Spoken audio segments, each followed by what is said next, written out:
So the first thing you're going to want to do if you're going to get into this R2-D2 is obviously take your razor knife and you're going to want to score the bottom of the sticker to cut this all the way across, okay? So that's the first thing you're going to want to do when you're getting your R2-D2 open. Then after that, on both legs here, I took this one out already, there is a screw, okay? So you basically just use your screwdriver and you're going to unscrew. Just remember, it's going to be a little tough in here because you're not going straight in on the screw because the leg is causing the screw to be a little straight. So just don't be frustrated. You're basically just going to have to work this screw out. It's not in super hard. But you're going to pull that out and you're going to need to take these screws out. In order, what's going to happen is when you go after the legs, just be careful here on the edge where my thumb is. There is a plastic tab. Some of these can break off when you get the R2, but for the most part they're pretty durable.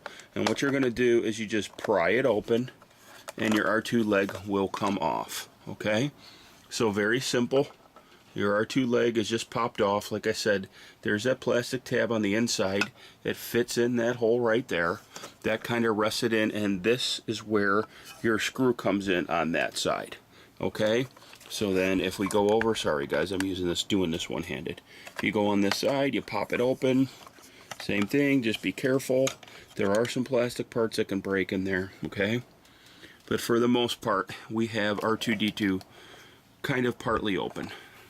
So one of the things I wanted to show you is there's some plastic gears or cogs, if we want to call them, on both sides of the R2-D2, and they are the same. And one thing I'm going to show you is I'm going to use my screwdriver as reference. So guys, these cogs right here, I had to replace.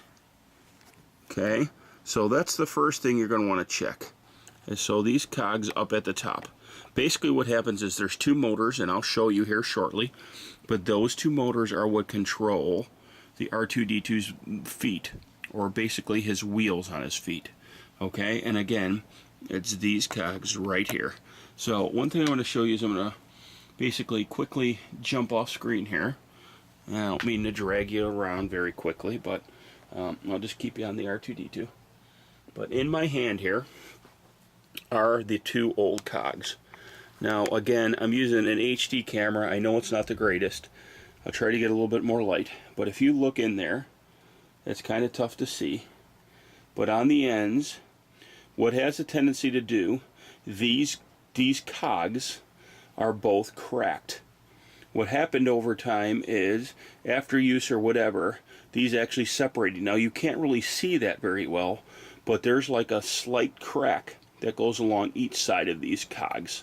Now they still fit on, but what happens is as those metal pins that cog is connected to spins, it randomly spins these cogs without making any kind of gription on the rod that spin it. That might be a better, I don't know if you're going to be able to tell from this angle. Yeah, you can't really see. It's not cracked all the way through that one, but some of the other ones you can see. Man, I'm not very good at this.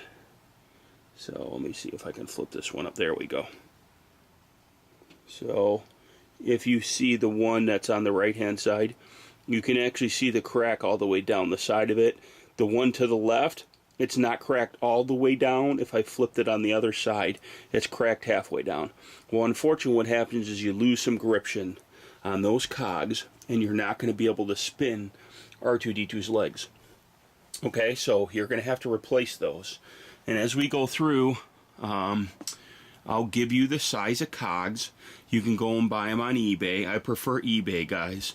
And the reason why eBay is bought from people like me and you, normal people, not some big store, not some conglomerate, not some Amazon that helps to remove brick and mortar from our world.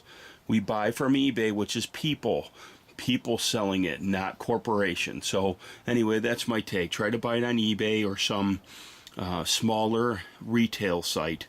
You can go to an RC car place and I'll give you the exact size, and sometimes they might have it for some old RC cars, because basically that's what these are, very similar to RC motors.